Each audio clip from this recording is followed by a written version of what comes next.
দিকে দিকে সরকারি হাসপাতাল পরিষেবা পরিদর্শনে যাচ্ছেন স্বাস্থ্যমন্ত্রী। গত 23শে জুলাই 59 জেলার সরকারি আইনজীবীরা জেলা হাসপাতালের পরিষেবা ও চিকিৎসকদের ভূমিকা নিয়ে একদিকে যেমন তীব্র ক্ষোভ প্রকাশ করেছেন, অন্যদিকে সেই পরিষেবা খতিয়ে দেখতে হাসপাতালে হাজির হন স্বয়ং মন্ত্রী সুধাংশু দাস।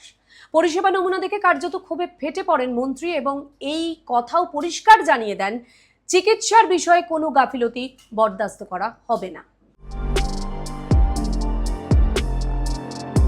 গত 23শে জুলাই 59 জেলার সরকারি আইনজীবীরা জেলা হাসপাতালের পরিষেবা ও চিকিৎসকদের ভূমিকা নিয়ে তীব্র ক্ষোভ প্রকাশ করেন। সম্প্রতি সময় মতন সঠিক চিকিৎসা না পেয়ে এক দুর্ঘটনাগ্রস্ত আইনজীবী মৃত্যুর অভিযোগে সরগরম গোটা আগরতলা।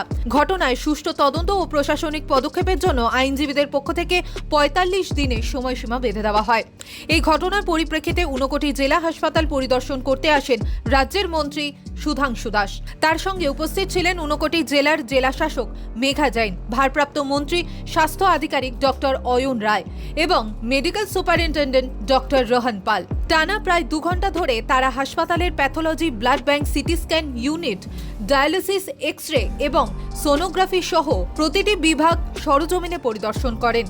মন্ত্রী নিজে প্রতিটি ওয়ার্ড ঘুরে দেখে ভর্তি থাকা রোগী এবং তার আত্মীয়দের সঙ্গে ওষুধ সরবরাহ ও সরকারি সুযোগ সুবিধার বিষয়ে আলাপ আলোচনা করেন এবং তথ্য সংগ্রহ করেন।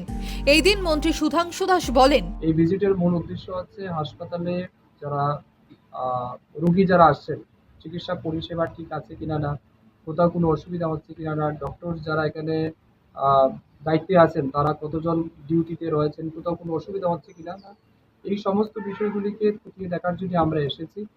ডাক্তারদের সাথে আমরা কথা বলেছি, এমএস এর সাথে কথা হয়েছে, স্টাফ নার্স যারা আছেন তাদের সাথে কথা বলেছি, তার সাথে সাথে যারা রোগী ভর্তি রয়েছেন তাদের সাথেও আমরা কথা বলেছি, তাদের সাথেও আমরা জানার চেষ্টা করেছি কোথাও কোনো অসুবিধা হচ্ছে কিনা না। জেলা হাসপাতালে সরকারি পরিষেবা ও পরিকাঠামোর ঘাটতি নিয়ে স্বয়ং মন্ত্রী প্রকাশ্যে ক্ষোভ প্রকাশ করলে গোটা 59 জেলা জুড়ে তীব্র চাঞ্চল্যের সৃষ্টি হয়। তবে সাধারণ মানুষকে সম্পূর্ণ ত্রুটিহীন ও উন্নত পরিষেবা পৌঁছে দিতে রাজ্য সরকারের এই সময়োপযোগী পরিদর্শনকে সাধুবাদ জানিয়েছে সচেতন সাধারণ নাগরিকরা।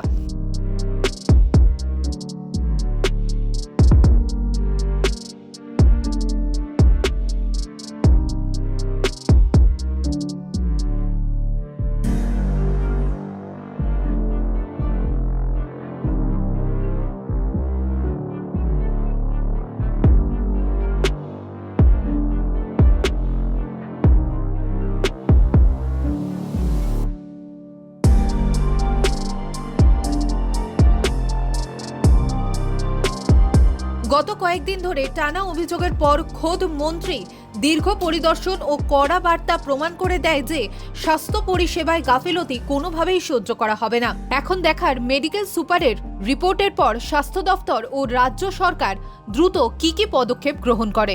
ত্রিপুরা থেকে দেবাশিস বসুর রিপোর্ট, সিএন ত্রিপুরা।